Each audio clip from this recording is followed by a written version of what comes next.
Hi, and start again. Hi.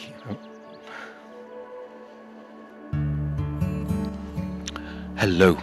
Welcome, ladies and gentlemen, to the channel. I continue my checking of gear and settings, still in the Peak District, but soon to be going to the Norway, the Arctic Circle. So today I'm testing the new DJI Mic Mini 2, but directly connected to the Sony Alpha A6700. That's a mouthful, isn't it? So you can see the mini mic here. I've got the receiver attached by an adapter straight to the hot shoe, the intelligent hot shoe on the Sony, and I've just been fiddling around with. Do you know what? Sometimes it should be very intuitive and very easy to connect this to the receiver. Sometimes I spend faffing around quite a bit just to get it right. So anyway, I'm pretty certain it's connected. I've got constant lights which seem to suggest that the Bluetooth, Wi-Fi Bluetooth connection is spot on. I'm stood literally only about a metre from you. I'm at 18mm in APS-C, and I've got a ND filter on here. It's quite bright, although it's the sun is actually starting to set. But I think I'm on ND32, and my aperture though is f3.2, so I'm actually quite wide open. According to my screen, that blue sky over there, it might be a little bit faded out, but it's not a very deep blue anyway.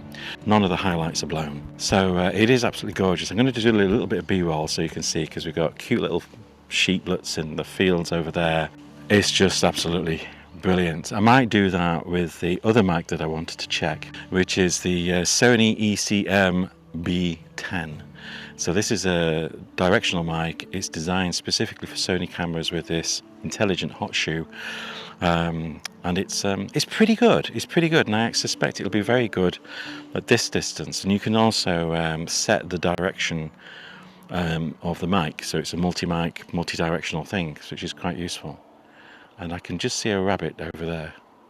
But I know by the time I turn this round, and it only zooms to 50mm, it's gone anyway. No, it's not. It's over there. I haven't got the right. You're just going to have to trust me, you know? I mean, we've got antelope just beyond in the other field. I also got the phone connected remotely, so sometimes when I'm looking down, it's because I'm checking the... and it's actually pretty cool, this, because I don't know how well you can see that.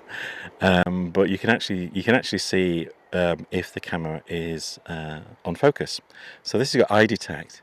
I'll be honest with you, I think in video it's human eye detect, but in camera mode, I'm taking photos, it's in animal detect, and it's really getting the eye. It keeps hopping from one eye to another, but it should be in focus, which is really useful, because at f3.2, which is quite a shallow depth of field, it's not the shallowest, but you need to be laser sharp on the focus.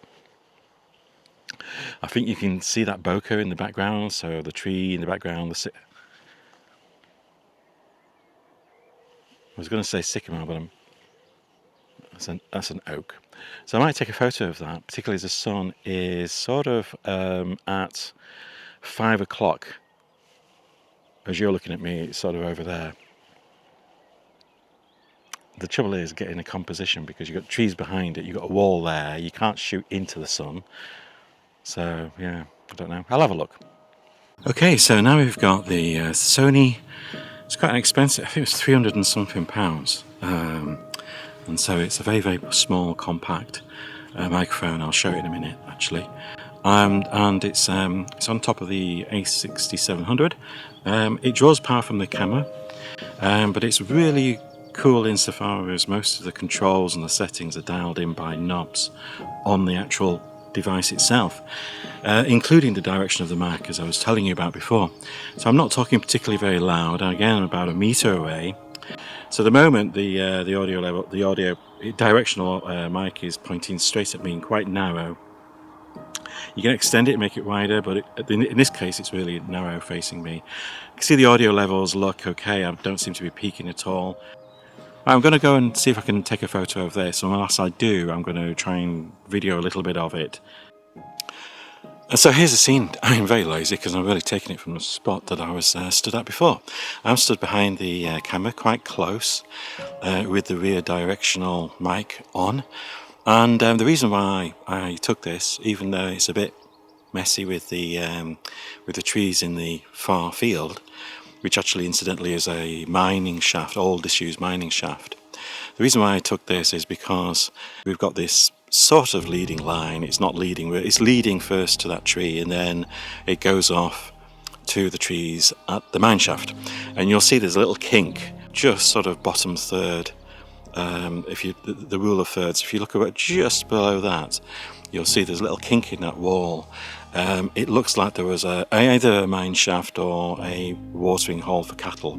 Now this field that I'm in at the moment is just basically being allowed to cultivate naturally, wildly. Yeah, it just caught my eye. I think if I'd have just changed the composition slightly, there'd be a moon directly above it. So what I will do is take another shot with the moon in it because it's just outside the frame. But I am at the widest angle. I'm at 18 degrees.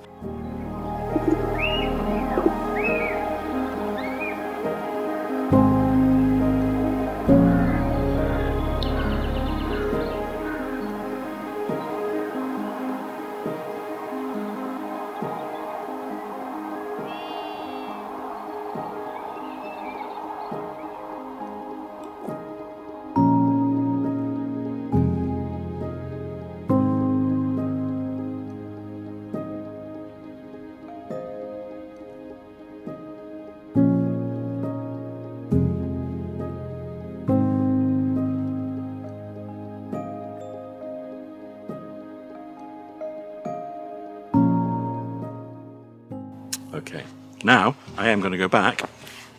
Well, I'm going to go forward, around in a loop, back home, grab some tea. It is 7:26, and that sun is nowhere near. It's not gonna set until about 9:15. So I'm going home. I'll have the Norway polar sun to play around with in less than a week. In fact, this time next week, I should hopefully, unless I'm totally lost, I shall have reached the island of Senja. So there you go.